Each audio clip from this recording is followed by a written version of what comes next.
Okay, team, coming at you with a message today that hits hard on my heart, and I know a bunch of you out there as well. There's been a lot of just craziness, hateful craziness going on in our world, and especially a couple things I bring up here in our country. I told myself I did not want to watch the Ahmaud Arbery video, but before shooting this message, I felt like I had to. I already knew. That story had already just crushed me and left me in tears, to be honest with you. And when I watched the video, it just makes it twice as bad.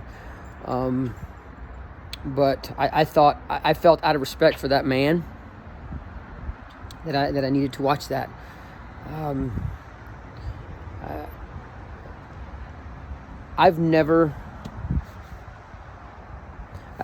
I grew up in a household with two parents that taught us to love everyone.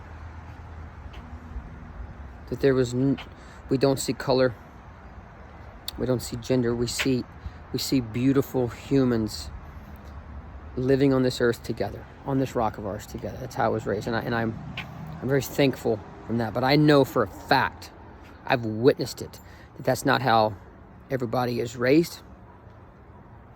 I know there are terribly hateful people in this world that do not raise their kids like that, and that's exactly how you should raise your kids. Man, maybe that's part of the message. To make sure, are you 100% sure that that's how you're raising your kids? My dad's grandfather was a lawyer.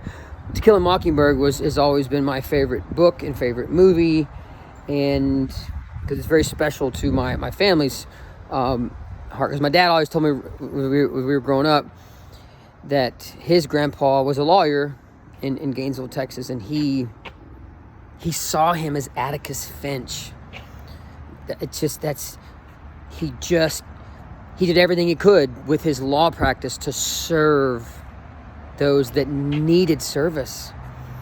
I've never been in a situation where I felt unsafe where I'm at. I've never gone on a run where I felt unsafe.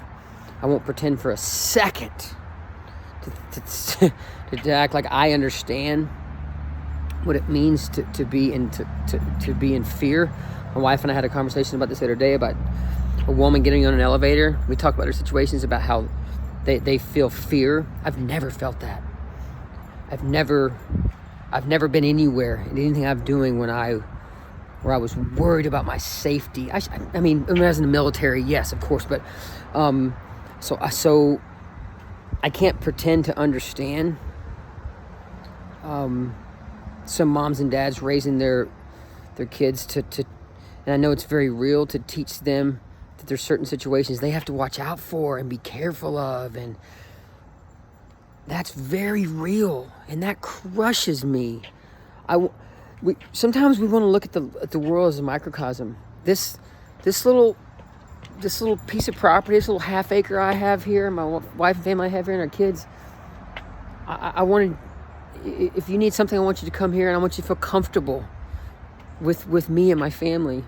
I don't care what you look like, where you come from. I want you to feel comfortable, and that needs to expand beyond. That needs to be global. You know, if I can serve you, I want to serve you. That's how you hear me say all the time, live, love, laugh, and serve big. Well, serve is the biggest piece of that, and that's how we raise our kids. And I'm never gonna be blind to reality. I think we have a majority of the population that loves and cares and will serve each other. But I know we have a certain percentage of our country in this world that are evil. What I see in that video is evil.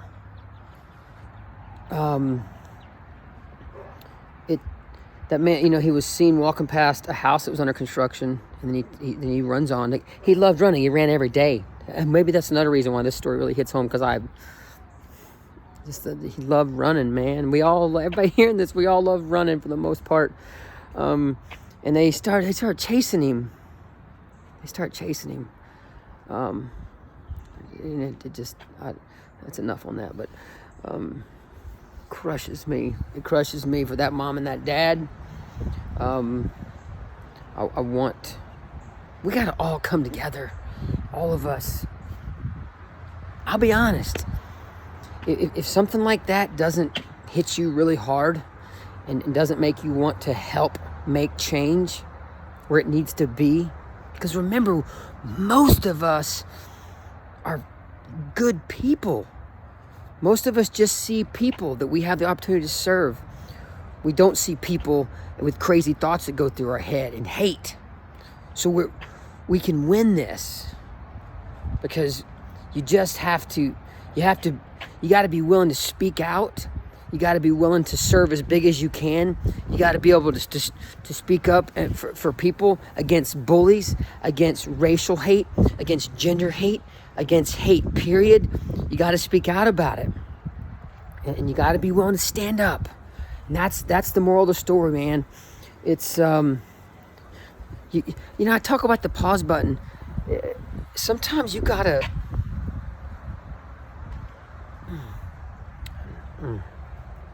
Sometimes you have to... Some people don't have a pause button. They don't have the... To hit the pause button and say, wait a second here. Is what I'm about to do have love? Is it wrapped in love and service? There's very few situations that can't come into play. So, I don't know. I just felt the need. You guys know, man, my messages are wrapped around the thoughts in my head. And I wanted to reach out and hopefully this would inspire others to... If you haven't heard about this story, you need to go pay attention to it. I'm not a big news guy because there's a lot more good than bad in the world, but the news really leans in on the bad. But sometimes this is news that you need to know about. It's just my opinion. So thank you for tuning in. I love y'all. I think the message, I always try to summarize, like, what was the meaning of your freaking message, Yancey? I challenge myself and all of us to stand up for good, stand up for love and service to others, stand up for seeing that we need to be good stewards of this small lease we have on life, 60, 70, 80 years we have on this rock. We need to be good stewards of that experience and of the people that we are sharing this rock with. You and I don't have a right to judge somebody because they don't look like us, or act like us, or talk like us, or they're not the same gender as us, and I could go on. We don't have that right. What gives any of us that right? There's some of the greatest hate and death that's ever come in our world is because of that, because people thought that groups of people thought they were better or more superior than somebody else, and that's horse shit. That's the message. I love y'all. Thank you for tuning in.